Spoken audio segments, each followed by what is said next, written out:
Nous démarrons ce journal avec le communiqué du Conseil des ministres qui s'est réuni hier. Le communiqué est lu par Omar Diaw.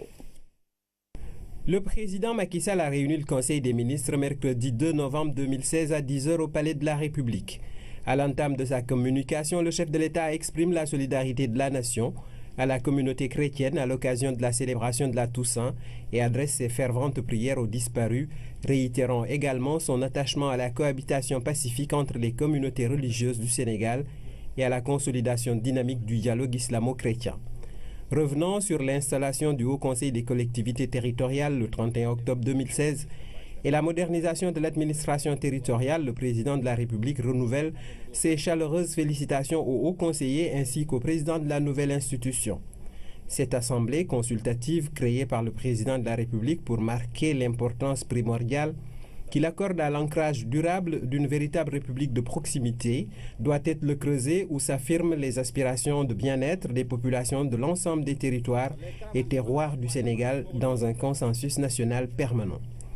À cet effet, conformément à la lettre et à l'esprit de la révision constitutionnelle du 20 mars 2016, le chef de l'État demande au gouvernement d'apporter au Haut Conseil des collectivités territoriales tout l'appui nécessaire à son fonctionnement dans les meilleures conditions.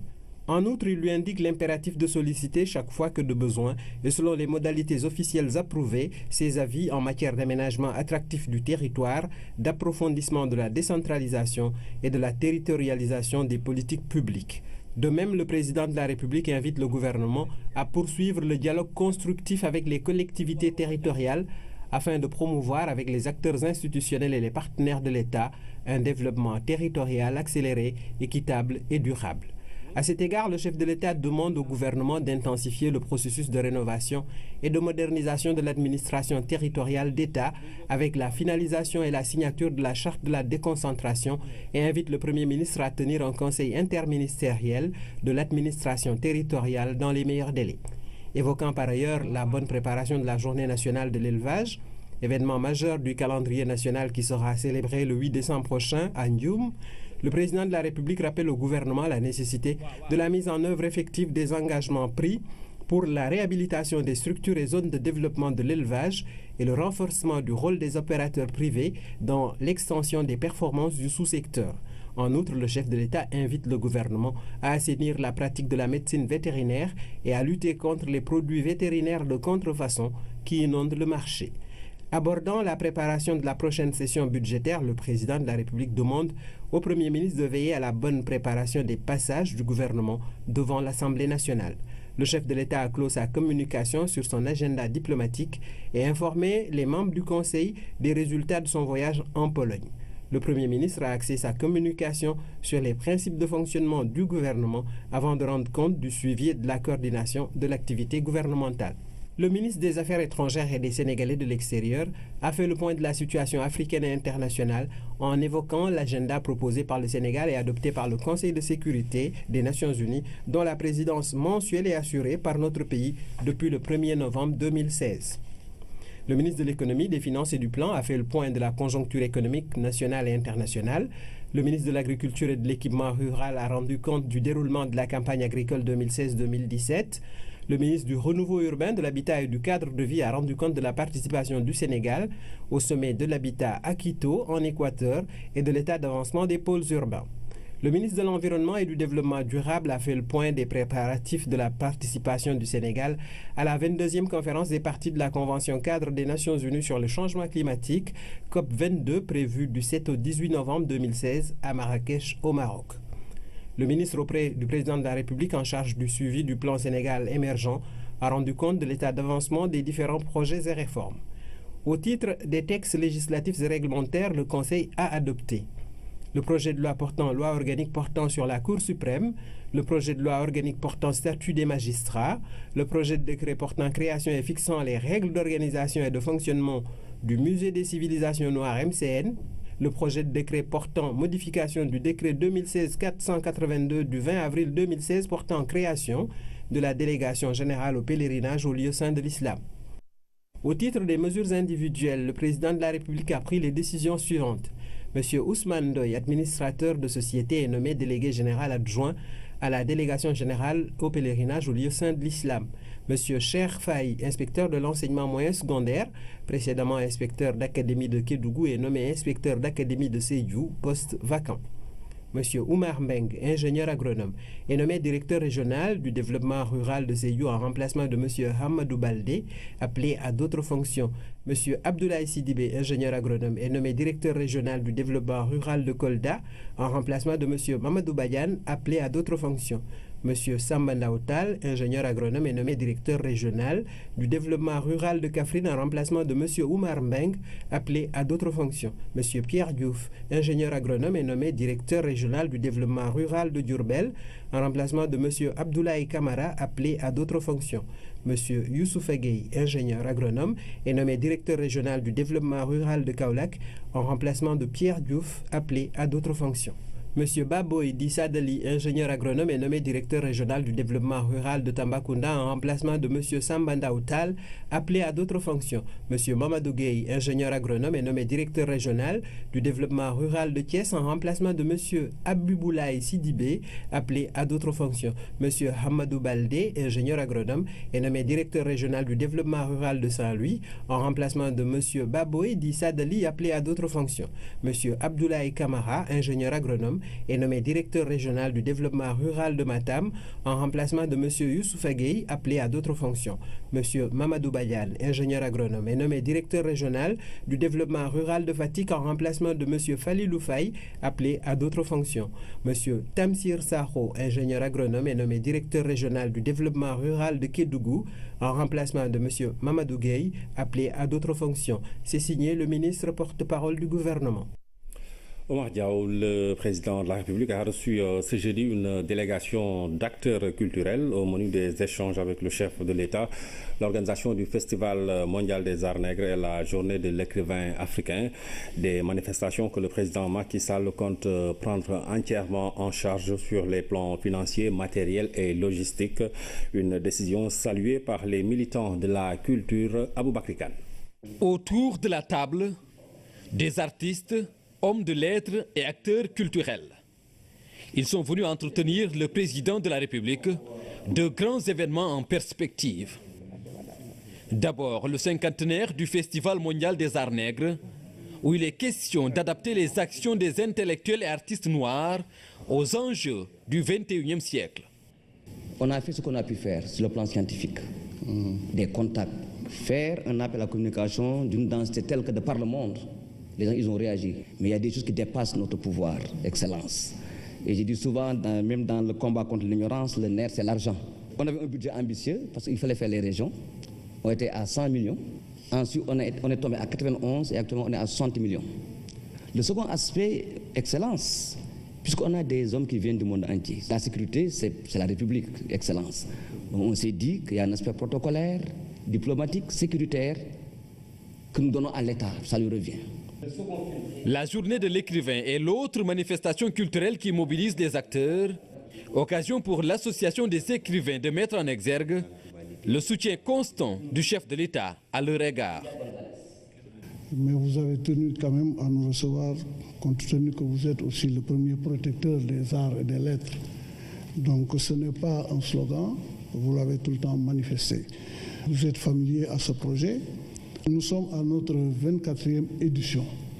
Et cette année, donc, nous avons choisi comme thème, un thème actuel, paix, sécurité, le rôle de l'écrivain africain. Nous pensons que quand même les écrivains ont un rôle important à jouer dans ce sens. Le président de la République s'est réjoui de cette rencontre. En sa qualité de premier protecteur des arts et de la culture, il a réaffirmé son engagement à accompagner ces structures. Le chef de l'État prend en charge l'organisation de ces événements à tous les niveaux. On va agir en urgence pour que véritablement il n'y ait pas de stress dans l'organisation de ces deux événements majeurs, en particulier l'anniversaire du Festival mondial des arts nègres. Je voudrais dire que je souhaite d'ailleurs vraiment établir une relation durable avec le monde de la culture, des arts et des lettres. Le président Macky Sall traduit ainsi toute l'importance qu'il accorde à l'action de ces hommes de culture. Il souhaite d'ailleurs les rencontrer plus souvent en vue d'approfondir les échanges. Je pense qu'il nous faut trouver le format approprié pour que le président de la République puisse avoir ce contact permanent, qu'il puisse être alimenté en réflexion, que nous sommes dans l'action. Sur un autre registre, il est question de la beauté de la capitale sénégalaise. Et à ce niveau, les artistes comptent aussi jouer leur partition. Vous avez lancé, avec le ministre de la Culture, pour décorer une douzaine de sites à Dakar. Et nous tenons à vous accompagner véritablement pour amener un nouveau visage sur Dakar. Nous avons proposé en termes de sculpture, en termes de fresques, pour vraiment changer le visage de Dakar. Et nous avons bien entendu votre message en vous disant que vous voulez de véritables décorations qui puissent changer le visage de la capitale sénégalaise. Au-delà de sa décision de supporter le budget de ces événements, le président de la République souhaite également apporter son soutien et la reconnaissance de la République aux hommes et femmes de lettres, témoins vivants de l'histoire culturelle sénégalaise. Une décision fortement appréciée par ces militants de la culture. Le chef d'État qui recevait donc les acteurs culturels. Après celle de Bokhol, le président de la République a inauguré cet après-midi la deuxième centrale solaire du Sénégal, une centrale photovoltaïque qui se trouve à Malicounda. Le mix énergétique optimisé est ainsi mis en branle avec pour objectif de sécuriser l'offre de fourniture d'énergie électrique en quantité et en qualité, fruit d'un contrat de concession de 25 ans entre Senelec et Solari Group, une société italienne. Cette centrale solaire d'une capacité de 22 MW va connecter à l'électricité plus de 9000 ménages d'un coût de 22 milliards. Cet ouvrage construit sur une superficie de 100 hectares est constitué de 90 000 panneaux solaires. La centrale solaire photovoltaïque de Malicounda qui a donc été inaugurée par le président de la République. C'était cet après-midi. En marge de la cérémonie, le directeur général de la Senelec, Mohamedou Makhtar Cissé, est revenu sur le projet qui a coûté 22 milliards de francs CFA. C'est le fruit d'un partenariat public-privé. Nous l'écoutons au micro de Seydina Lumfal.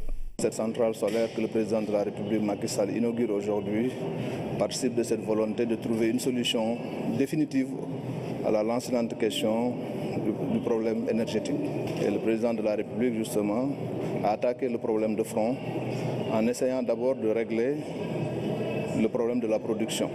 Le problème de la production aujourd'hui à travers un mix énergétique qui est une sorte de bouquet énergétique à travers la diversification des filières pour un peu casser la tyrannie du pétrole dont nous sommes très dépendants jusqu'à présent. Essayer d'avoir une capacité de production avec un coût de production relativement bas qui permette de vendre aux Sénégalais, aux ménages comme aux entreprises une électricité pas chère.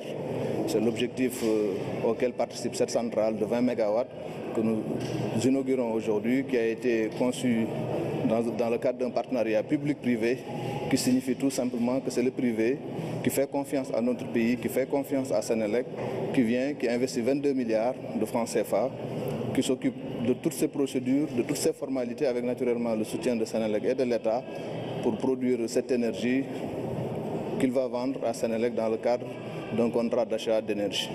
Et voilà, après Bokhol, après Malicounda, et Santumere qui suivra, Kawon qui suivra, et toutes ces centrales qui suivront, Sendou qui suivra l'année prochaine, nous pourrons avoir un bouquet énergétique diversifié qui permettra au Sénégal d'avoir en 2017 déjà, et c'était déjà l'objectif, 20% de sa capacité en énergie renouvelable, c'est-à-dire en énergie propre. C'est tout à l'honneur du président de la République Macky Sall et je crois que dans quelques semaines, dans une semaine à 2 semaines, quand il se présentera à Marrakech, il pourra défendre avec fierté ce bilan du Sénégal, d'autant plus qu'il a été visionnaire pour avoir préconisé ce mix énergétique avec l'injection du renouvelable dans nos capacités de production, comme il a rappelé à Bokhol, depuis qu'il était déjà candidat pour accéder à la magistrature suprême. Vous pourrez suivre après ce journal l'intégralité de l'interview que le directeur général de la Sénélec a accordé à notre reporter Seydina Alioune Fall. Le Sénégal vient de publier son rapport 2014 sur l'initiative pour la transparence dans les industries extractives. Il ressort du document que cet exercice de transparence a permis au Sénégal d'engranger de bons points. Mais dans ce contexte de découverte de gaz et de pétrole, le pays peut et doit faire mieux. Autorités étatiques, privées et sociétés civiles en sont convaincus au Midour. Le rapport 2014 sur l'initiative pour la transparence dans les industries extractives révèle que le Sénégal a deux réels motifs de satisfaction par rapport à l'exercice 2013. Premièrement, toutes les entreprises minières, pétrolières, gazières établies au Sénégal ont fourni leurs données. Donc il y a l'exhaustivité de la participation des compagnies. Et deuxièmement, les données qui sont fournies sont aussi des données qui sont certifiées. En chiffres, ce deuxième rapport de l'ITIE s'établit comme suit. Entre 2013 et 2014, la contribution des industries extractives dans l'économie nationale est passée de 46 à 117 milliards. Cela correspond à 5,7% des ressources budgétaires, 1,4% du PIB et le secteur emploie plus de 6 000 personnes, dont 97% de Sénégalais. Mais tout n'est pas rose dans ce rapport et au vu des récentes découvertes pétrolières et gazières, les représentants de la société civile pensent que l'État peut mieux faire. C'est vrai, nous félicitons le président de la République pour la mise en place d'ICOS sur le pétrole et le gaz, mais la société civile a été exclue au niveau de ce conseil. Et nous nous considérons comme des acteurs de première heure parce que nous représentons la voix des communautés qui sont affectées. Le COS-Pétrogaz, c'est le comité d'orientation stratégique du pétrole et du gaz. Avec le code minier révisé, c'est un des instruments de contrôle et de gestion des industries extractives mis en place par le Sénégal. Et le pays ne compte pas s'arrêter là, avec notamment l'audit et la mise à jour des systèmes d'information du Trésor public, son interfaçage avec ceux de la douane et la consolidation des systèmes de cadastre au niveau des ministères en charge de l'énergie et des mines. Deuxièmement, la mise en application de la réglementation sur la péréquation, qui constitue un fondement de l'équité économique, sociale et territoriale. Troisièmement, une réévaluation des procédures d'octroi et de renouvellement des titres, ainsi qu'un meilleur encadrement des opérations de cession-transfert, les fameux farm-in, farm-out, à la lumière des bonnes pratiques internationales. Des mesures dont l'efficacité pourra être mesurée dans le prochain rapport de l'initiative pour la transparence dans les industries extractives. Mais pour celui-ci, la Banque mondiale recommande qu'il couvre l'exercice 2015 et 2016 afin qu'il n'y ait plus de décalage de 2 ans dans sa publication. Parlons de l'ouverture ce matin à Dakar d'un atelier national de partage des actions du NEPAD. Il s'agit d'un cadre de réflexion et d'échange sur les résultats des différents projets de l'organisme. La rencontre a été présidée par le ministre en charge de l'intégration africaine, du NEPAD et de la bonne gouvernance, Pape Bounatiao. Depuis sa création en 2001, le NEPAD, nouveau partenariat pour le développement de l'Afrique, n'a pas cessé d'œuvrer pour l'intégration des peuples à travers la mise en œuvre de plusieurs projets socio-économiques. L'objectif principal de cette rencontre est de vulgariser les actions de l'organisme qui est devenu le bras technique de l'Union africaine. En ce sens qu'il a pour rôle essentiel la mise en œuvre des différents programmes. Les programmes et projets qui sont mis en œuvre à ce jour portent essentiellement sur les domaines, par exemple, de l'agriculture. L'agriculture à travers ce programme détaillé qui est comme un canevas, un format, un cadre pour l'ensemble des pays africains afin qu'ils s'engagent dans un sens purement de responsabilité mais aussi de financement à promouvoir l'agriculture. Depuis 2013, date de l'élection du président Macky Sall à la tête du comité d'orientation des chefs d'État et de gouvernement, le NEPAD a réalisé des résultats considérables, des progrès rendus possibles par une bonne politique de mobilisation des ressources internes. Le président Macky Sall, en 2014, a déjà senti la nécessité justement de mobiliser des ressources importantes. Mais avant de le faire, il s'est dit que c'est important aussi qu'on procède par une priorisation. Quelles sont nos priorités? Et c'est en cela que 16 projets prioritaires ont été sortis et un sommet important s'est tenu à Dakar justement pour mobiliser les fonds. Vous savez, le président Macky Sall, nous partageons avec lui des convictions qu'il a eu à décliner partout où il est passé. premièrement, l'Afrique ne peut pas se développer sans mobiliser ses ressources internes. Deuxièmement, l'Afrique ne peut pas se mobiliser si on ne lutte pas contre les flux financiers illicites, justement, qui impactent négativement l'épargne domestique. On n'a pas besoin de dépendre toujours des partenaires au développement. On peut trouver les ressources nécessaires pour financer nos propres projets de développement et surtout nos propres projets d'infrastructure. Le développement du capital humain, la gouvernance des ressources naturelles, la sécurité alimentaire, l'intégration régionale, les infrastructures, entre autres points qui seront abordés par les participants. À terme, les travaux devront permettre une meilleure promotion des actions du NEPAD auprès des parties prenantes. L'innovation technologique au service de l'administration fiscale, c'est le thème du premier hackathon au Sénégal. La rencontre devrait permettre à la première administration choisie, à savoir la DGID, la Direction générale des impôts et domaines, de moderniser et d'innover dans les conduites des réformes fiscales et administratives. Philomène Constance Diagne. La chaîne fiscale sénégalaise est aujourd'hui entièrement automatisée, un état de fait qui découle des efforts de la Direction des impôts et domaines qui veut moderniser davantage le système intégré de gestion des impôts et taxes. En matière de qualité de service, différents outils sont déployés pour fournir une information complète à nos usagers. C'est dans ce cadre qu'un centre d'appel et de support technique, ainsi qu'un service de communication par SMS basé sur le web, seront incessamment mises en place.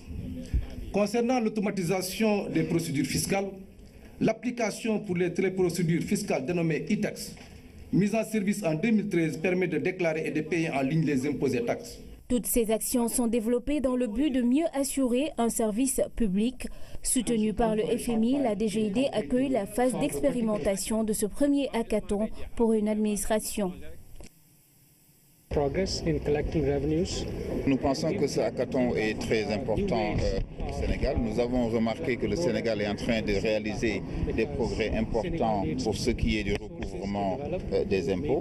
Mais nous pensons qu'il faut des moyens novateurs et nous avons conscience qu'il faut des ressources pour assurer le développement. Heureusement que l'administration sénégalaise a été très réceptive à nos conseils et nous voulons nous inspirer d'expériences dans des pays tels que les États-Unis et la France pour aider le Sénégal à améliorer son administration fiscale.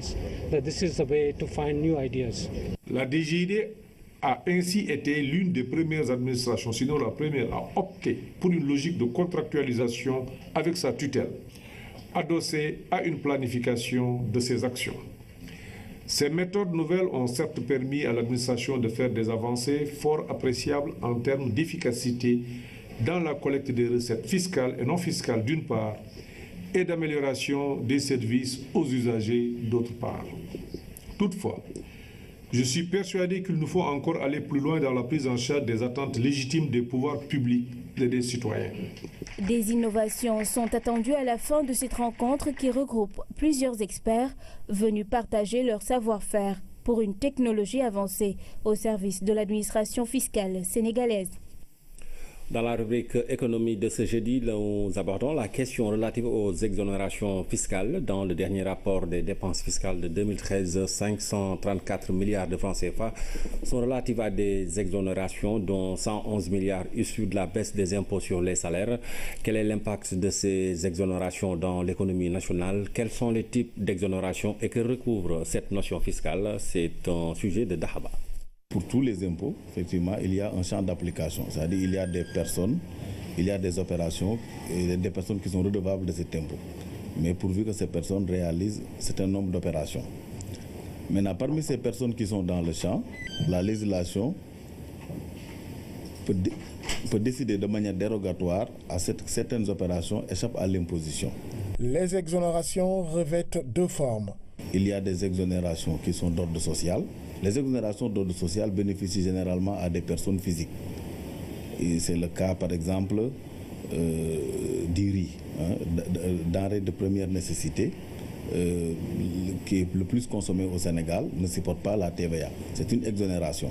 Mais ces exonérations-là ne sont pas subordonnées à une formalité quelconque. C'est des exonérations qui sont des exonérations par nature. Il y a des exonérations qui sont d'ordre économique. Dans le cadre de l'exploration minière, on peut exonérer la recherche. On peut encourager les exportations en exonérant par exemple des entreprises qui est quasiment la quasi-totalité de leur chiffre d'affaires, qui les exportent. Les entreprises bénéficiaires d'exonération sont soumises à un cahier de charges. Il faut d'abord être éligible, c'est-à-dire il y a un certain nombre de critères à remplir. Ensuite, vous constituez un dossier et pour chaque exonération, il y a la formalité du visa qui sera apposée par des services opérationnels. Et cela n'empêche pas un contrôle également a posteriori. Les services peuvent venir également contrôler ces exonérations-là. Vous savez, ces exonérations-là, il y avait un problème de contrôle sur ces exonérations avant 2012. C'est ce qui fait qu'à la faveur du nouveau Code général des impôts, le législateur a décidé de rapatrier toutes les exonérations qui étaient contenues dans des textes éparses, de les amener dans le Code général des impôts, qui est devenu ainsi le siège unique de toute la fiscalité intérieure. Au moment où je vous parle, excepté le projet, la zone économique spéciale intégrée, toutes les autres exonérations sont contenues dans le droit commun incitatif. Faire bénéficier à ces entreprises des exonérations permettent non seulement de sauver des emplois, mais à l'État de capter d'autres recettes fiscales. Au Sénégal, presque 60 entreprises payent plus de 70% de la fiscalité. Et ce qui est dangereux dans nos pays, c'est que la fiscalité, les recettes fiscales, 2 tiers des recettes fiscales viennent des travailleurs. Les entreprises ne contribuent qu'1 tiers des recettes fiscales au Sénégal. C'est-à-dire que le capital n'est pas trop fiscalisé, n'est pas trop taxé par rapport aux travailleurs. Le rapport des dépenses fiscales de 2013, qui fait état, disons, d'un coût de 534 milliards, les exonérations, pour parler ainsi, sont évaluées à 534 milliards. Mais les 111 milliards bénéficient, c'est des salaires, c'est des salariés. C'est la baisse des salaires. Cette mesure de baisse des salaires a impacté l'évaluation des exonérations des dépenses fiscales, pour parler de manière plus générale. 111 milliards bénéficient directement à des personnes physiques, sans tenir compte des exonérations qui bénéficient à tout le monde, à savoir la fiscalité indirecte. Le montant global de ces exonérations, estimé à plus de 500 milliards de nos francs, a fait dire à plus d'un que le Fonds monétaire international a demandé au Sénégal la suppression de ces exonérations. Dans la région, et je dirais même en Afrique, le Sénégal est un des seuls pays à publier un rapport sur les dépenses fiscales, sur les exonérations fiscales. Il y a des exonérations qui peuvent avoir un impact positif, que ce soit sur le plan social ou sur le plan économique. Ces exonérations ayant une valeur ajoutée positive, il faut les conserver. Nous, notre position, c'est que toute ressource doit être utilisée en regardant les coûts et bénéfices de ces ressources-là. Si le coût économique et le coût social est mieux en prenant cet argent, en le dépensant, par exemple dans les dépenses sociales ou dans les infrastructures, donc il vaut mieux le faire que d'accorder ces exonérations. Donc une fois de plus, nous sommes en train de travailler avec les autorités. Comme je l'ai dit, si c'est la loi qu'il faut changer, il faut faire les analyses nécessaires pour voir quelle est la meilleure loi. En dehors de l'instrument fiscal, le Sénégal semble avoir une marge de manœuvre réduite sur les politiques budgétaires et monétaires. Dans la zone IMOA, la politique monétaire est entre les mains de la Côte d'Ivoire. Et d'habitude, sans pour autant qu'il y ait des textes et des lois, l'IMOA a toujours été géré par des Sénégalais. Le Sénégal doit maintenant voir quelles sont les politiques budgétaires que l'IMOA doit mettre en place. L'instrument de l'IMOA n'a de sens que si le Sénégal l'utilise pour atteindre un certain nombre d'objectifs au niveau de sa politique budgétaire. En attendant, le Sénégal, qui est un pays modèle dans la gestion des recettes fiscales, pourrait commanditer une évaluation sur l'impact de ces exonérations pour aller vers l'élargissement de l'assiette fiscale tout en maintenant les équilibres des finances publiques. La douane sénégalaise a reçu ce matin un important lot de matériel et d'équipements de la France. Il s'agit de menottes, de jumelles, de radios, de communication, de téléphones, des équipements qui vont permettre aux soldats de l'économie de mener à bien leur mission dans la lutte contre la drogue et les trafiquants. Fatou Diouf. Le nouvel ambassadeur de la France dans les locaux de la douane sénégalaise, mais pas avec les mains vides. Au nom de la France, Christophe Bigot a apporté un soutien logistique aux agents de la douane. À l'honneur, l'unité douanière de Koumpentoum qui s'est distinguée cette année dans la lutte contre la drogue et le chanvre indien. Cette unité, c'est l'unité de Koumpentoum. Alors je ne le savais pas, mais je suis passé à Koumpentoum très récemment puisque j'étais sur la route de Tambacounda à Kaffrine et donc j'étais très heureux de pouvoir remettre ces matériels qui sont de type très variés. Vous avez à la fois des menottes, vous avez à la fois du matériel radio, qui peuvent être utiles pour faire en sorte que l'unité de Tumpenkoom fonctionne de manière aussi opérationnelle que possible. Menottes, jumelles nocturnes et diurnes, brassards, radio de communication, téléphone entre autres, tout ce matériel va permettre de renforcer la lutte contre les trafics maritimes de drogue et de vol de véhicules et au-delà même assurer une meilleure protection aux douaniers face aux trafiquants récalcitrants. La brigade va améliorer son fonctionnement. Il y a même du matériel qui est là, qu'on ne trouve pas dans nos brigades. Les appareils photo, par exemple, les armes télescopiques, les bombes à poivre pour se protéger. Donc, tout un matériel auquel ils ont pensé, compte tenu du contexte d'insécurité dans lequel les agents exécutent leur mission, auquel ils ont pensé pour protéger nos agents. Mais nous ne pouvons dire que djérejef. La douane assure une mission de protection de l'économie nationale. Renforcer ses moyens logistiques, c'est protéger l'économie du pays et c'est dans cette optique que s'inscrit cet appui de la France. La commune de Diarère à Fatick étrenne son hôtel de ville. L'inauguration a eu lieu en même temps que la pose de la première pierre du marché moderne de la localité. C'était en présence du ministre de la Gouvernance locale, Oumou Baldé. Diarère, dans la commune d'arrondissement de Tataguine, département de Fatick, tient son hôtel de ville. En plus de cette infrastructure, la commune va se doter d'un marché moderne d'un coût de 120 millions. Elle franchit ainsi un important pas dans la mise en œuvre de l'acte 3 de la décentralisation. À travers ces deux marchés, je peux dire que les populations vont s'épanouir. Les femmes vont mener leurs activités génératrices de revenus, mais aussi la commune va en tirer des profits. Parce que nos communes ne vivent que des collectes, les taxes. Et aujourd'hui, une commune qui n'a pas de marché digne de son nom ne peut pas recouvrir des taxes importantes. Le lancement de ces travaux s'inscrit dans le cadre d'un vaste programme d'infrastructures en faveur des communes. Nous sommes dans une très vaste opération de doter les communes du Sénégal d'infrastructures. Cela va effectivement en droite ligne de la vision du chef de l'État qui nous a chargé effectivement d'appliquer cette convention conformément aux besoins des populations et par ricochet des communes. Vous voyez effectivement que l'acte 3 de la décentralisation, c'est la communalisation intégrale. L'acte 3 de la décentralisation, c'est aussi et surtout pour l'État d'aider les communes en leur dotant effectivement de moyens qui leur permettent de réaliser de manière performante les attentes des populations. Ainsi, la communalisation prend progressivement forme. Les infrastructures bâties ça et là permettent d'accompagner les entités nouvellement créées dans leur décollage économique. Ce comité de développement local pour une gestion participative de la question des inondations avec le projet Vivre avec l'eau, des perspectives sont annoncées dans le cadre de la gestion des déchets solides et liquides. Cette rencontre a eu lieu à la mairie de Wakhinane Nimzat. C'était en présence des autorités administratives et locales à Basso. L'eau, source de vie. Vivre avec l'eau, du nom de ce projet qui vise à soulager les populations des zones d'inondation dans plusieurs localités de Dakar.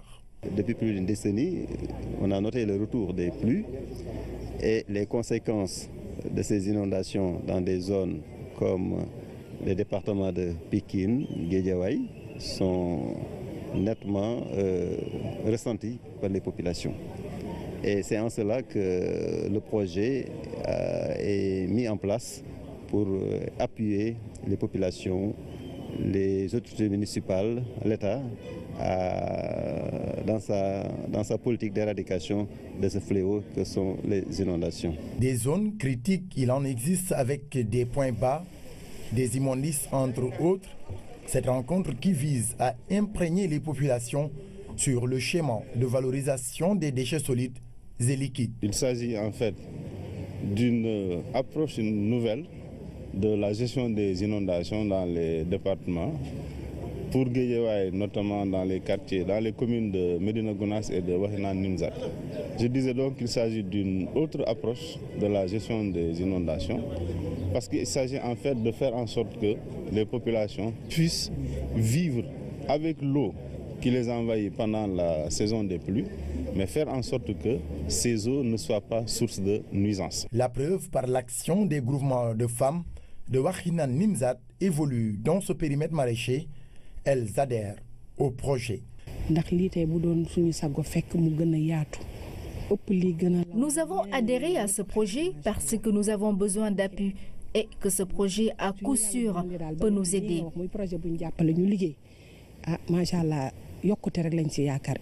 Le plan de contingence projeté vise la création de briques à partir de déchets solides et de compostage à partir des déchets liquides. Donc ce projet Vivre avec l'eau est venu compléter ce travail. Il y a aussi une méthode vraiment participative que le projet a utilisée. Je remercie de passage aussi le maire Racine Talla qui nous a accueillis ici dans sa commune, qui est en train aussi de faire un excellent travail vraiment dans la banlieue.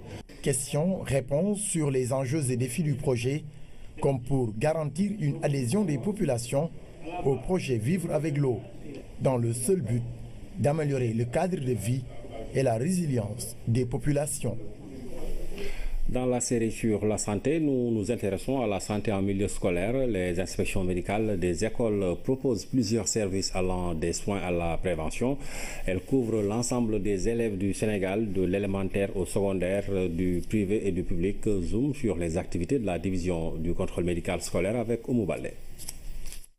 Pour limiter l'absentéisme des élèves pour raison de maladie, les inspections médicales des écoles se dressent en sentinelle.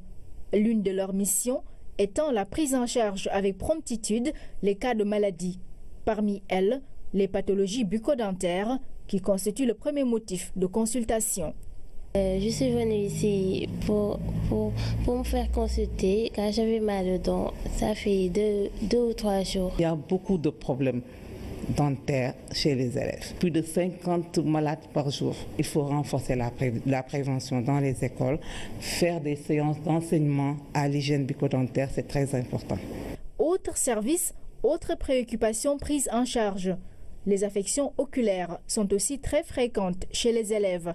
La plupart ont un impact sur leur concentration en classe. Parfois, je ne vois pas, parfois, ça devient un peu flou parce que je ne vois pas avec le soleil. C'est pourquoi je suis venue consulter ici. Dans le milieu scolaire, on rencontre souvent les élèves rencontrent souvent des problèmes de vision.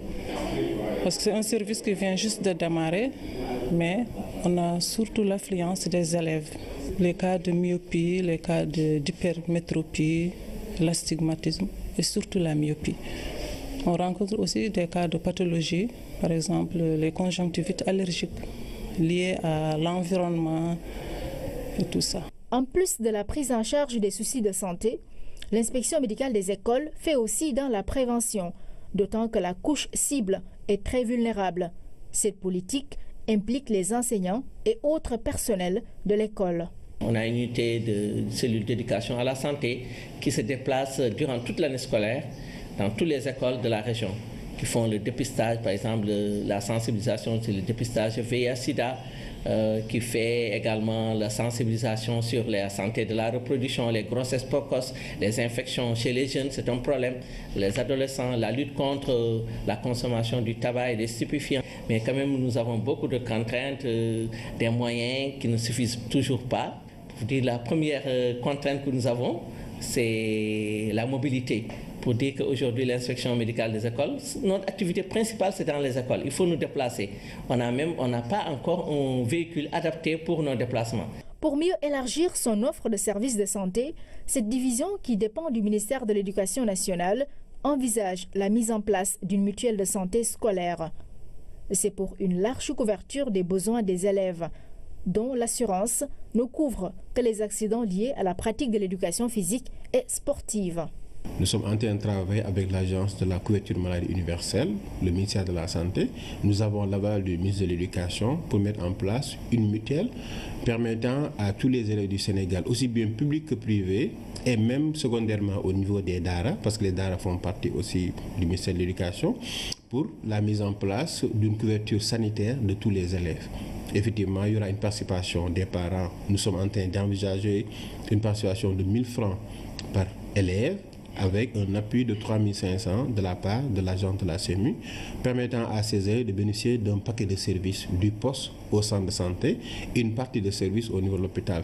Si ce pari est réussi, les autorités scolaires pourront systématiser la visite médicale chez les élèves. En même temps, prendre en charge précocement certaines pathologies qui pourraient constituer un handicap dans le futur. L'assurance accident, c'est la protection dont les élèves bénéficient après la couverture maladie de l'inspection médicale. La cotisation par élève est prélevée directement du montant de l'inscription. Elle couvre tout risque d'accident pendant les jours d'école, nous dit Fantabachi. La protection des élèves des risques d'accident. Toutes les écoles souscrivent à cette assurance apposée souvent au verso de la carte d'identité scolaire. Elle couvre tous les risques d'accident qui surviennent à l'école et sur le chemin, tous les jours ouvrables. En cas d'accident, l'assurance prend les élèves totalement en charge. Ils prennent les élèves en charge à partir de 7h30 jusqu'à 18h. Là, ils sont assurés. Au-delà de 18h, donc la responsabilité de l'établissement est totalement dégagée. Il y a un capital d'essai à payer par l'assureur. Vous avez aussi ce qu'on appelle l'infirmité permanente. Vous avez ce qu'on appelle le règlement des frais de traitement, des remboursements de frais médicaux. Donc ces frais médicaux-là sont aussi plafonnés dans le contrat et varient selon les cycles. L'assurance est souvent prélevée au moment de l'inscription de l'élève et elle varie en fonction des écoles. Les élèves à l'inscription payent 10 000. On défalque les 200 francs qu'on verse à la société assure les élèves. Mais l'assurance, c'est seulement assurance en cas d'accident. Il n'y a pas d'assurance maladie. Du préscolaire jusqu'à l'élémentaire, la prime modique de 200 francs CFA TDC par élève est appliquée. Par élève. Le CM Martin Luther King, par exemple, verse chaque année 180 000 francs CFA pour l'ensemble de ses élèves pour une prise en charge globale qui couvre toute l'année scolaire. Quand il y a un accident, d'abord l'école est informée. L'école fait face aux frais, ou bien la famille fait face aux frais, ou bien l'école et la famille. C'est après qu'on avait la compagnie d'assurance, avec le rapport d'accident, la police d'assurance de l'enfant. Cette compagnie est obligée de rembourser tous les frais afférents à cet accident-là, quel que soit par ailleurs le montant. L'indemnisation largement supérieure au montant de la cotisation ne suit pas immédiatement le préjudice. Il y a toute une procédure à suivre et des justificatifs à présenter pour bénéficier de la prime d'assurance. Si l'élève est victime d'un accident ou bien perd la vie suite à un accident corporel, le capital d'essai est libéré. Si l'élève a fait face à des frais médicaux ou que l'établissement scolaire a fait face à des frais médicaux, les frais médicaux sont restitués, remboursés sur la base d'une présentation des justificatifs de paiement des frais médicaux. D'abord informer l'assureur, sur simple information, une fiche de déclaration d'incident scolaire, joindre les pièces médicales, certificat médical de constatation de blessure, pièces médicales, frais médicaux, et puis indiquer à l'assureur la personne à l'ordre de qui le règlement est fait. Si l'assureur dispose de ces informations, de ces documents, il déclenche très rapidement l'indemnisation. À côté de l'assurance accident, les élèves bénéficient également de la couverture maladie. Cette couverture n'assure cependant que les soins. Il n'y a pas d'assurance maladie pour les élèves. Il faut qu'on trouve une solution. Et comme le Sénégal s'est doté d'un programme de couverture maladie universelle, en tout cas, au début, il y a des problèmes de texte parce qu'il n'y avait pas quelque chose de prévu pour les élèves. Mais depuis un an, nous sommes en discussion avec la couverture maladie universelle pour voir dans quel cadre on peut faire une jonction entre la médecine scolaire et la CMU. La santé et la sécurité de l'élève sont aujourd'hui placées au cœur des priorités des établissements scolaires qui, au risque de voir certains parents refuser de faire adhérer leurs enfants à l'assurance, intègrent systématiquement les cotisations dans les frais d'inscription.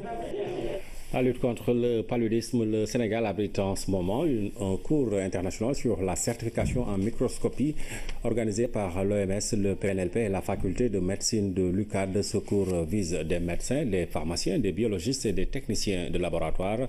La microscopie étant encore un important moyen d'aide au diagnostic, il est bon de disposer de personnel qualifié dans son utilisation. Omar Diaw. Ambiance de salle de travaux pratiques, les lames déjà préparées sont prêtes à être observées. Il faut savoir détecter le parasite responsable du paludisme. Le microscope reste un instrument de diagnostic d'une grande fiabilité, malgré les tests de diagnostic rapides. On sait au jour d'aujourd'hui que l'outil de référence jusqu'à présent au niveau des structures, pour l'essentiel des pays africains et du monde, repose sur la microscopie. Donc on ne peut pas dire aujourd'hui qu'il n'y a pas de palu si le microscopiste n'est pas certifié.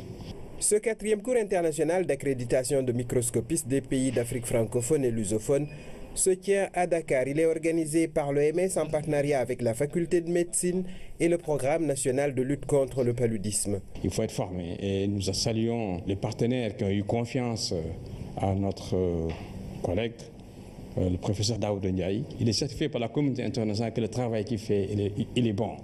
La direction du cours est confiée au patron du service de parasitologie et mycologie pharmaceutique de l'UCAD et du CHU Le Dantec, un praticien reconnu dans le milieu. Pourquoi un système d'accréditation? Pour s'assurer que le pays qui va vers l'élimination, comme le Sénégal, soit en mesure de prouver techniquement, sur la base des résultats livrés, que les données que nous fournissons sont des données fiables. Pour le PNLP, ce cours vient couronner les efforts de formation et de mise à niveau des personnels de laboratoire sur le terrain. Ce cours s'inscrit même dans le dispositif normal et dans le cadre également de notre plan stratégique 2016-2020 qui vise l'objectif d'élimination.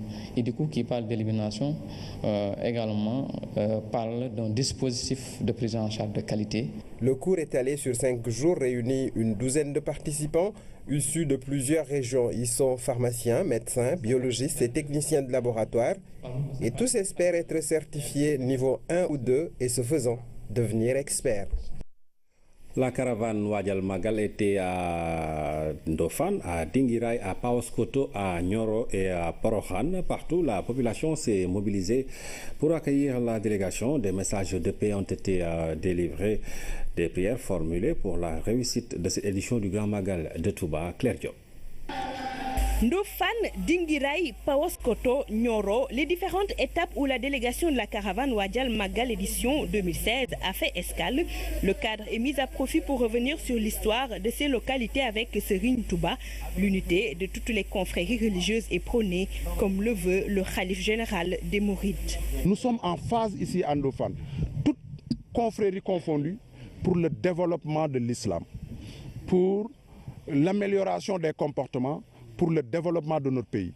Et je pense que cette caravane-là est un vecteur important pour qu'on puisse inculquer aux populations ces valeurs d'unité pour un Sénégal de paix, un Sénégal développé, un Sénégal émergent. Le Saloum a une relation particulière avec Cheikh Bamba. La localité est importante pour le marabout. Il y a beaucoup de sites où on peut faire son pèlerinage. Après Touba, c'est le Saloum. Mam Balla Aïsse, le père de Mamor Antesali, père de Serigne Touba, vient de Ngaye dans le Saloum. Après direction Porokhane, ici repose Sokhna Diaratoula, la mère de Cheikhouna Ahmadoul Khadim. Un pèlerinage est effectué au mausolée. Des prières formulées aussi pour la réussite du Grand Magal de Touba. Vous portez bien le message de la communauté, vous sensibilisez les talibés et les populations sur le pourquoi de cette initiative. C'est vraiment à saluer. Serigne Touba avait prié pour tout cela.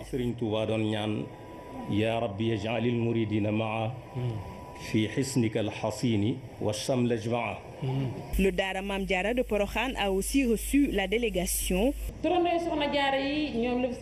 L'initiative des homonymes de Sokhna Diara et de Serigne Bassirou. C'est plus de 1000 filles, elles apprennent le Coran et font tout dans ce Dara. Elles bénéficient d'une prise en charge totale du marabout.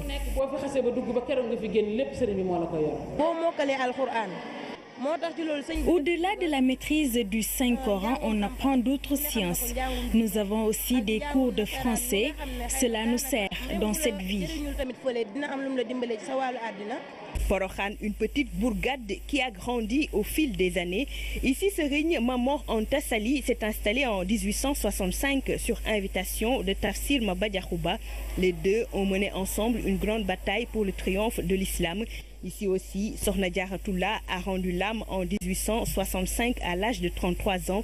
Sur initiative de Serigne Moustapha Bassirou, un grand dara est installé. Des milliers et des milliers de jeunes filles, toutes homonymes de Sokhna Diarra, sont initiées à la maîtrise du Saint-Coran, une manière de perpétuer l'œuvre de la Sainte Mère.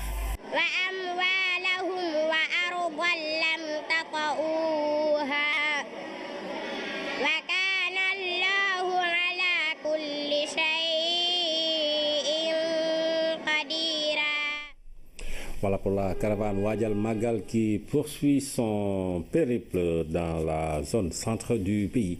L'ambassade d'Indonésie au Sénégal a célébré le 2 novembre le 71e anniversaire de son indépendance, une occasion pour l'ambassadeur de revenir sur la collaboration entre le Sénégal et l'Indonésie, deux pays qui ont beaucoup de choses en commun. Mbagnick Ndiaye, ministre de la Communication, a représenté le gouvernement Fanta Badji.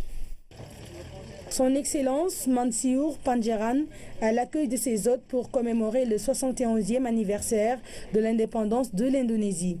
Mbagnick Ndiaye, ministre de la Communication, pour représenter le gouvernement à la célébration de la fête nationale de l'Indonésie au Sénégal. Après installation des invités, interprétation des hymnes nationaux des deux pays. L'Indonésie et le Sénégal, deux peuples qui ont beaucoup de similitudes. La majorité de leur population sont musulmans. L'Indonésie et le Sénégal œuvrent pour la paix et la stabilité dans le monde.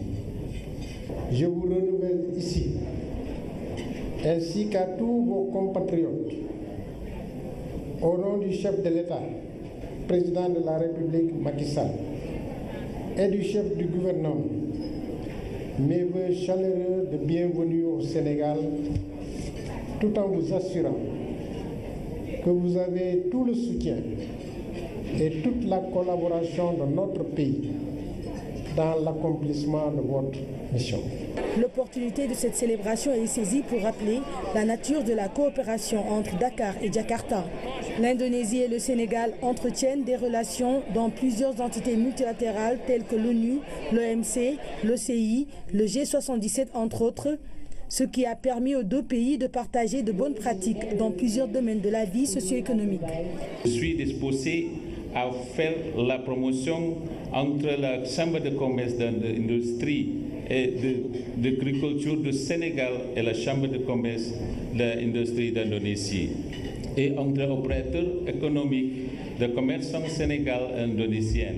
La coopération entre les deux pays sera étendue sur le plan culturel, annonce faite au cours de cette soirée où le public s'est vu gratifié de la danse du pan et d'un défilé de batik indonésien. Pour rappel, l'indépendance de l'Indonésie a été proclamée le 17 août 1945. À quelques jours de l'élection présidentielle américaine, les citoyens américains apprécient diversement les personnalités des deux candidats. Hillary Clinton, une femme du sérail, face à Donald Trump, un novice en politique. Notre envoyé spécial aux États-Unis, Khali Seck, s'est baladé avec son micro dans les rues de New York pour recueillir les impressions des populations. À New York, cette élection du futur locataire de la Maison-Blanche est à vrai dire diversement appréciée. Et à quelques jours seulement, cette effervescence d'avant-élection n'est pas perceptible, avec tout de même des opinions à la fois diverses et variées. Je pense que c'est de la farce. Je pense qu'aucun des deux candidats n'est à la hauteur. Tous ceux qui s'intéressent à la politique réellement savent que c'est de la farce. M. Trump est un homme d'affaires qui s'est faufilé dans le système politique. Il n'est préoccupé que par sa personne et par ses intérêts personnels. Mme Clinton profite du système elle aussi pour elle-même, pour ses amis et ses connexions dans différents pays. Donc, tous les deux candidats ne sont là que pour leur propre intérêt.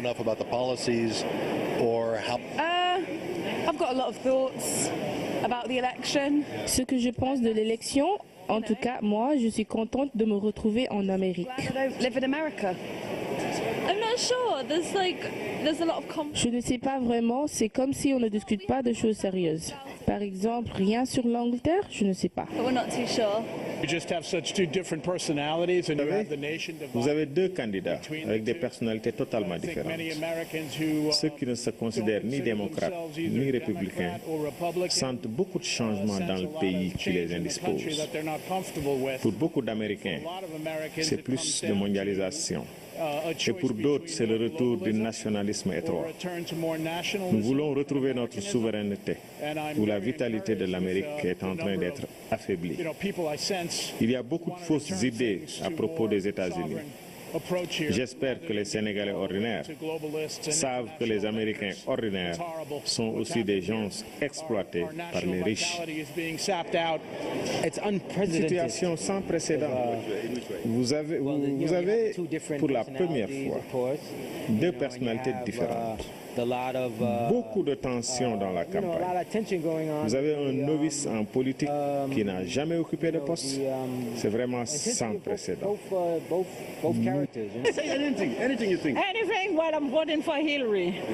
Je vote pour Hillary. Trump est un déréglé. Votre élection, s'il vous plaît, c'est incroyable, ça fait peur, c'est embarrassant. Ça divise notre pays et j'espère qu'il arrive à gagner. Je pense que c'est de la farce, oui, de la farce. Que ce soit Hillary ou Trump, c'est simplement faux. Hillary and Donald Trump and all that. I think we have a con man. D'un côté, nous avons un joueur de poker face à une femme d'expérience. Hillary est la bonne option. Hillary is a real candidate with real experience. Hillary. Sorry? Hillary. Why Hillary? Yeah. Hillary. For every reason. Hillary. For every reason. Hillary.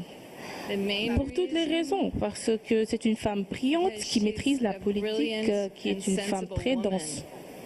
Who knows politics. Ici, c'est le calme plat, contrairement à la Pennsylvanie, au New Hampshire, à Ohio, à la Caroline du Nord, mais aussi et surtout en Floride, où rien n'est gagné d'avance. Reportage à New York signé Khalisek. L'actualité internationale nous conduit ce soir en Irak et en Libye, mais voyons d'abord la situation au Liban où Saïd Hariri va former le prochain gouvernement. C'est un récit de Philomène Constance-Diagne. Le nouveau Premier ministre. Au Liban, Saad Hariri est chargé de former un nouveau gouvernement par le nouveau président de la République. Une désignation intervenue à l'issue de consultations parlementaires présidées par Michel Aoun. Ce choix sur la personne de Saad Hariri se justifie. Adversaire du Hezbollah et Premier ministre du président pro-Hezbollah, Hariri est un représentant communautaire débordé par les extrémistes sunnites. Le principal défi du Premier ministre est de relancer l'économie libanaise afin de sauver le pays. Un nouveau naufrage en Méditerranée. Au moins 110 personnes auraient péri au large des côtes de la Libye. Seuls 29 migrants ont pu être sauvés. Le HCR relate que leur embarcation de fortune, un canot pneumatique à moitié dégonflé, transportait environ 140 personnes avant le drame. Un second naufrage pourrait avoir eu lieu le même jour. Cependant, il n'a pas été confirmé par les gardes-côtes italiens en charge de la coordination des opérations de secours. Au moins 2 opérations de secours étaient en cours ce jeudi en Méditerranée. Le chef du groupe État islamique est sorti de son silence après plus d'1 an. Dans sa communication, il exhorte ses troupes à combattre jusqu'au bout à Mossoul. Il a appelé les djihadistes à ne pas se replier et d'œuvrer pour de nouveaux attentats à l'étranger. La Turquie est sa cible première à cause de son armée qui combat à Mossoul. Dans la même lancée, Amnesty International pointe du doigt des milices anti-elle d'avoir torturé des civils en Irak. Ces habitants auraient été humiliés et détenus illégalement et seraient des villages du sud-est de Mossoul. Ces personnes visées par ces exactions sont en général soupçonnées d'entretenir des liens avec les djihadistes. Cet élément met fin à cette édition. Merci de l'avoir suivi. Je vous retrouve tout juste après le générique pour l'interview du directeur général de la Sénélec.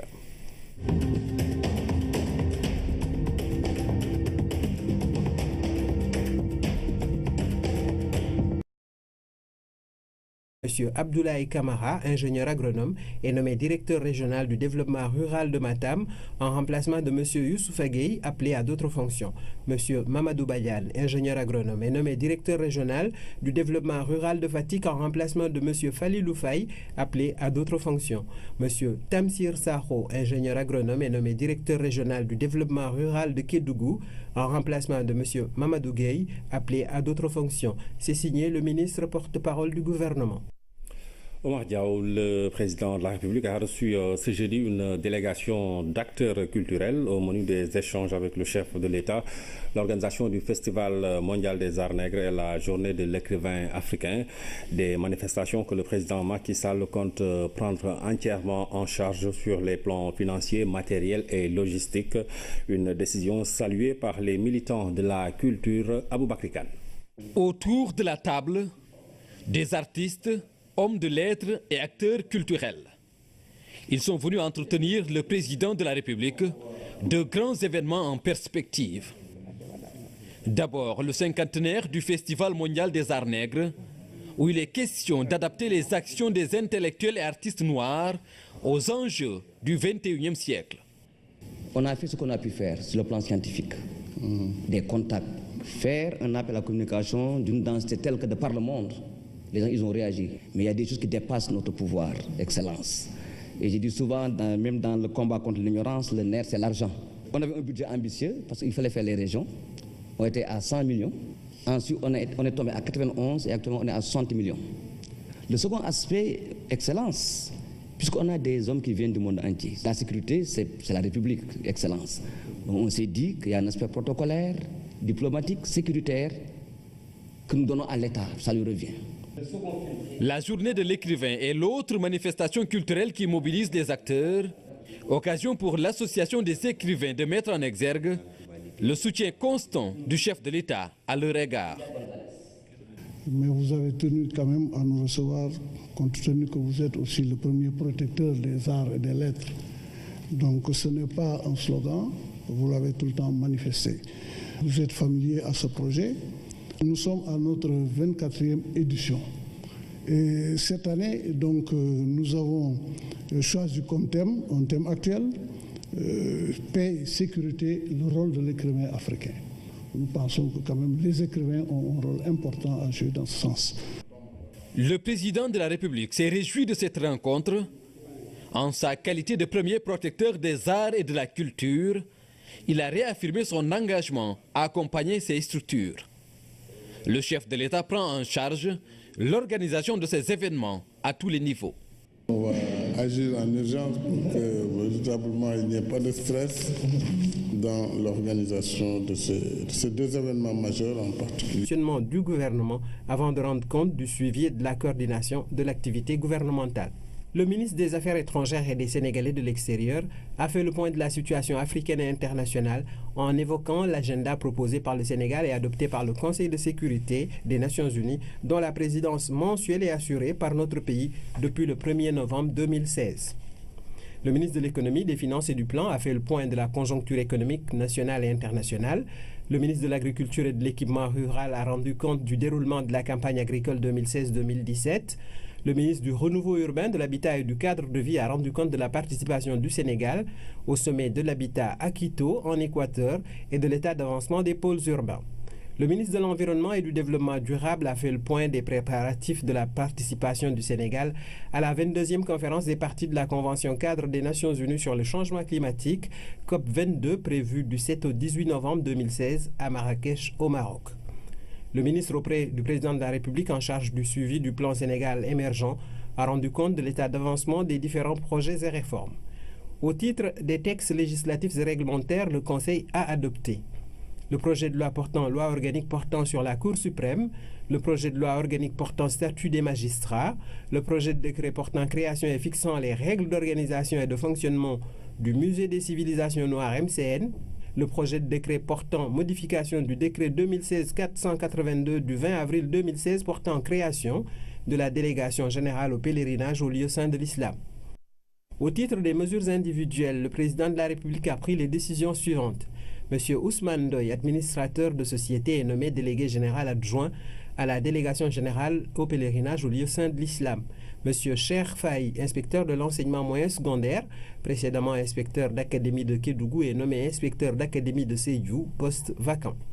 M. Oumar Mbeng, ingénieur agronome, est nommé directeur régional du développement rural de Sédhiou en remplacement de M. Hamadou Baldé, appelé à d'autres fonctions.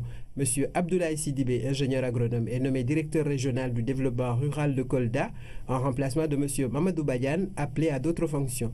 M. Samba Ndaoutal, ingénieur agronome, est nommé directeur régional du développement rural de Kaffrine en remplacement de M. Oumar Mbeng, appelé à d'autres fonctions. M. Pierre Diouf, ingénieur agronome, est nommé directeur régional du développement rural de Diourbel en remplacement de M. Abdoulaye Kamara, appelé à d'autres fonctions. M. Youssouf Gueye, ingénieur agronome, est nommé directeur régional du développement rural de Kaolack en remplacement de Pierre Diouf, appelé à d'autres fonctions. M. Baboy Dissadali, ingénieur agronome, est nommé directeur régional du développement rural de Tambacounda en remplacement de M. Samba Ndaoutal, appelé à d'autres fonctions. M. Mamadou Gueye, ingénieur agronome, est nommé directeur régional du développement rural de Thiès en remplacement de M. Abiboulaye Sidibé, appelé à d'autres fonctions. M. Hamadou Baldé, ingénieur agronome, est nommé directeur régional du développement rural de Saint-Louis en remplacement de M. Baboy Dissadali, appelé à d'autres fonctions. Et le président de la République, justement, a attaqué le problème de front en essayant d'abord de régler le problème de la production. Le problème de la production aujourd'hui à travers un mix énergétique qui est une sorte de bouquet énergétique à travers la diversification des filières pour un peu casser la tyrannie du pétrole dont nous sommes très dépendants jusqu'à présent. Essayer d'avoir une capacité de production avec un coût de production relativement bas qui permettent de vendre aux Sénégalais, aux ménages comme aux entreprises une électricité pas chère. C'est l'objectif auquel participe cette centrale de 20 MW que nous inaugurons aujourd'hui, qui a été conçue dans le cadre d'un partenariat public-privé, qui signifie tout simplement que c'est le privé qui fait confiance à notre pays, qui fait confiance à Sénélec, qui investit 22 milliards de francs CFA, qui s'occupe de toutes ces procédures, de toutes ces formalités, avec naturellement le soutien de Sénélec et de l'État pour produire cette énergie qu'il va vendre à Sénélec dans le cadre d'un contrat d'achat d'énergie. Et voilà, après Bokhol, après Malikounda, et Santumere qui suivra, Kaon qui suivra, et toutes ces centrales qui suivront, Sendou qui suivra l'année prochaine, nous pourrons avoir un bouquet énergétique diversifié qui permettra au Sénégal d'avoir en 2017 déjà, et c'était déjà l'objectif, 20% de sa capacité en énergie renouvelable, c'est-à-dire en énergie propre. C'est tout à l'honneur du président de la République Macky Sall, et je crois que dans quelques semaines, dans une semaine à 2 semaines, quand il se présentera à Marrakech, il pourra défendre avec fierté ce bilan du Sénégal, d'autant plus qu'il a été visionnaire pour avoir préconisé ce mix énergétique avec l'injection du renouvelable dans nos capacités de production, comme il a rappelé à Bokhol, depuis qu'il était déjà candidat pour accéder à la magistrature suprême. Vous pourrez suivre après ce journal l'intégralité de l'interview que le directeur général de la Sénélec a accordé à notre reporter Seydina Alioune Fall. Le Sénégal vient de publier son rapport 2014 sur l'initiative pour la transparence dans les industries extractives. Il ressort du document que cet exercice de transparence a permis au Sénégal d'engranger de bons points. Mais dans ce contexte de découverte de gaz et de pétrole, le pays peut et doit faire mieux. Autorités étatiques, privées et sociétés civiles en sont convaincus au Médour. Le rapport 2014 sur l'initiative pour la transparence dans les industries extractives révèle que le Sénégal a 2 réels motifs de satisfaction par rapport à l'exercice 2013. Premièrement, toutes les entreprises minières, pétrolières, gazières établies au Sénégal ont fourni leurs données. Donc il y a l'exhaustivité de la participation des compagnies. Et deuxièmement, les données qui sont fournies sont aussi des données qui sont certifiées. En chiffres, ce deuxième rapport de l'ITIE s'établit comme suit. Entre 2013 et 2014, la contribution des industries extractives dans l'économie nationale est passée de 46... L'anniversaire du Festival mondial des arts nègres Je voudrais dire que je souhaite d'ailleurs vraiment établir une relation durable avec le monde de la culture, des arts et des lettres. Le président Macky Sall traduit ainsi toute l'importance qu'il accorde à l'action de ces hommes de culture. Il souhaite d'ailleurs les rencontrer plus souvent en vue d'approfondir les échanges. Je pense qu'il nous faut trouver le format approprié pour que le président de la République puisse avoir ce contact permanent, qu'il puisse être alimenté en réflexion, que nous sommes dans l'action. Sur un autre registre, il est question de la beauté de la capitale sénégalaise. Et à ce niveau, les artistes comptent aussi jouer leur partition. Vous avez lancé, avec le ministre de la Culture, pour décorer une douzaine de sites à Dakar. Et nous tenons à vous accompagner véritablement pour amener un nouveau visage sur Dakar. Nous avons proposé en termes de sculpture, en termes de fresques, pour vraiment changer le visage de Dakar. Et nous avons bien entendu votre message en vous disant que vous voulez de véritables décorations qui puissent changer le visage de la capitale sénégalaise. Au-delà de sa décision de supporter le budget de ces événements, le président de la République souhaite également apporter son soutien et la reconnaissance de la République aux hommes et femmes de lettres, témoins vivants de l'histoire culturelle sénégalaise. Une décision fortement appréciée par ces militants de la culture. Le chef d'État qui recevait donc les acteurs culturels. Après celle de Bokhol, le président de la République a inauguré cet après-midi la deuxième centrale solaire du Sénégal, une centrale photovoltaïque qui se trouve à Malicounda. Le mix énergétique optimisé est ainsi mis en branle avec pour objectif de sécuriser l'offre de fourniture d'énergie électrique en quantité et en qualité, fruit d'un contrat de concession de 25 ans entre Senelec et Solari Group, une société italienne. Cette centrale solaire d'une capacité de 22 MW va connecter à l'électricité plus de 9000 ménages d'un coût de 22 milliards. Cet ouvrage construit sur une superficie de 100 hectares est constitué de 90 000 panneaux solaires. La centrale solaire photovoltaïque de Malicounda qui a donc été inaugurée par le président de la République. C'était cet après-midi. En marge de la cérémonie, le directeur général de la Senelec, Mohamedou Makhtar Cissé, est revenu sur le projet qui a coûté 22 milliards de francs CFA. C'est le fruit d'un partenariat public-privé. Nous l'écoutons au micro de Seydina Alfal. Cette centrale solaire que le président de la République Macky Sall inaugure aujourd'hui participe de cette volonté de trouver une solution définitive à la lancinante question du problème énergétique. Nous démarrons ce journal avec le communiqué du Conseil des ministres qui s'est réuni hier. Le communiqué est lu par Omar Diaw. Le président Macky Sall a réuni le Conseil des ministres mercredi 2 novembre 2016 à 10h au Palais de la République. À l'entame de sa communication, le chef de l'État exprime la solidarité de la nation à la communauté chrétienne à l'occasion de la célébration de la Toussaint et adresse ses ferventes prières aux disparus, réitérant également son attachement à la cohabitation pacifique entre les communautés religieuses du Sénégal et à la consolidation dynamique du dialogue islamo-chrétien. Revenant sur l'installation du Haut Conseil des collectivités territoriales le 31 octobre 2016, et la modernisation de l'administration territoriale, le président de la République renouvelle ses chaleureuses félicitations aux hauts conseillers ainsi qu'au président de la nouvelle institution. Cette assemblée consultative créée par le président de la République pour marquer l'importance primordiale qu'il accorde à l'ancrage durable d'une véritable République de proximité doit être le creuset où s'affirment les aspirations de bien-être des populations de l'ensemble des territoires et terroirs du Sénégal dans un consensus national permanent. À cet effet, conformément à la lettre et à l'esprit de la révision constitutionnelle du 20 mars 2016, le chef de l'État demande au gouvernement d'apporter au Haut Conseil des collectivités territoriales tout l'appui nécessaire à son fonctionnement dans les meilleures conditions. En outre, il lui indique l'impératif de solliciter chaque fois que de besoin et selon les modalités officielles approuvées, ses avis en matière d'aménagement attractif du territoire, d'approfondissement de la décentralisation et de la territorialisation des politiques publiques.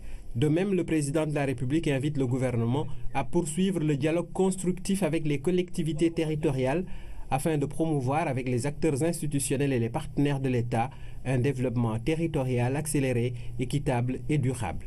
À cet égard, le chef de l'État demande au gouvernement d'intensifier le processus de rénovation et de modernisation de l'administration territoriale d'État avec la finalisation et la signature de la charte de la déconcentration et invite le Premier ministre à tenir un conseil interministériel de l'administration territoriale dans les meilleurs délais.